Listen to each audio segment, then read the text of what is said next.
Hello, my name is Alicia Joy Bloom, and I'm here today with East Brunswick Television.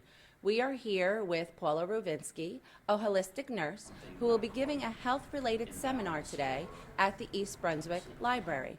Good evening, Paula. How are you? Fine, thank you. How are you? So why don't you tell us a little bit about what you will be talking about today? The topic today is on stress, insomnia, and weight, and how they are all related. How is insomnia, stress, and weight all related? Please explain to us a little bit more for the folks at home. Sure.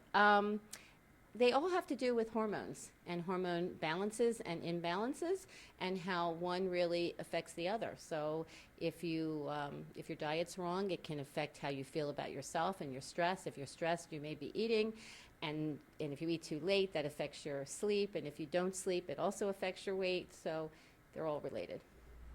But studies have shown that inadequate sleep disrupts the hormonal imbalance that regulates appetite and creates a situation ripe for gaining weight.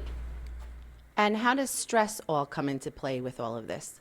Stress, again, because it is all about hormones, and today we really are in a 24/7 almost alarm system, keeping our bodies going, that we release cortisol, and cortisol triggers insulin, and these are all fat-storing hormones. Research is now showing that sleep deficit can also cause insulin resistance, leading to diabetes. So it interferes with how your body metabolizes fat, and it leads to weight gain. What do you feel are the best ways to alleviate that stress and to help you get to bed at a decent hour and sleep restfully? It's important now as an adult to also have a bedtime routine. Like you should have a dark, quiet room, you should have soft music playing, you should disconnect any electronics before you go to bed. You should get between 7 to 9 hours of sleep. Like I said, anything less than 6 hours can induce the hormones to throw you into an imbalance. So you don't recommend exercise right before bed? I think exercise is really good. I think that if you do yoga or some type of meditative exercise, that's really good. But exercise is very important for cardiovascular health, but moving throughout the day is just as important, and we're going to be talking about that as well. Why don't you tell us a little bit more about your practice? Okay, I basically help people and coach people and help people manage stress, which then affects, like I said, their sleep and their weight. And so I do what's called a Reiki practice, which is a holistic stress reduction, and I can treat people by doing Reiki. I teach them self-care, I think self-care is very important, so I do a lot of things, because really, you see a person, you see any practitioner for like an hour or so, let's say, and it's really 24/7 you're on your own. So I really believe in self-care. So I do Reiki. I teach healthy eating, healthy habits. Diets don't work. How to really get into, instead of just, the big catchword now is Organic. Well, not so much organic, but really having a varied diet. And organic is good, but it's not the holy grail you don't have to just do everything organic.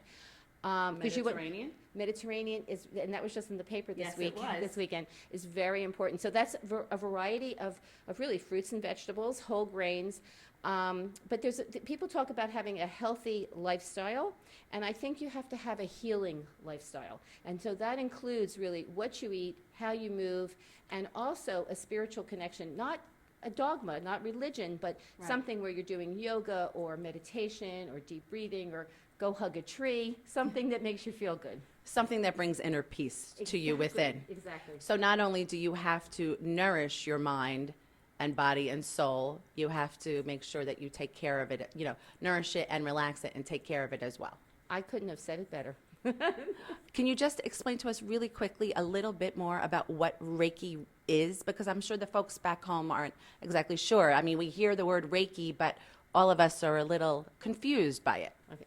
Well, I'm sure everybody's heard of Dr. Oz, and Yes. Dr. Oz's wife is not. I'm not putting a plug in for Dr. Oz, but his wife is a Reiki master, and when he does surgery, he actually has a woman a nurse in with the surgery doing Reiki. It's a hands-on modality. It is non-manipulative. Usually, a person is clothed, so it's not like a massage, and there's just a an energy release that allows the body, I believe, to relax and heal itself, because we all have the potential to heal, because we don't die from a cut, we don't die from a Right. sneeze, Right. and we all have the potential to heal. Right. So it really gives the body the opportunity to heal itself, is what Reiki does, because it puts that person in, I like to call it a meditative, non-manipulative practice of self-care. Well, you have given us quite a bit of information today, and I'm really interested in learning more about all that you do. Do you perhaps have a website that you want to tell the folks back home, at home, what it is? Sure. My website is www.yourholisticnurse. And holistic is HOLISTIC.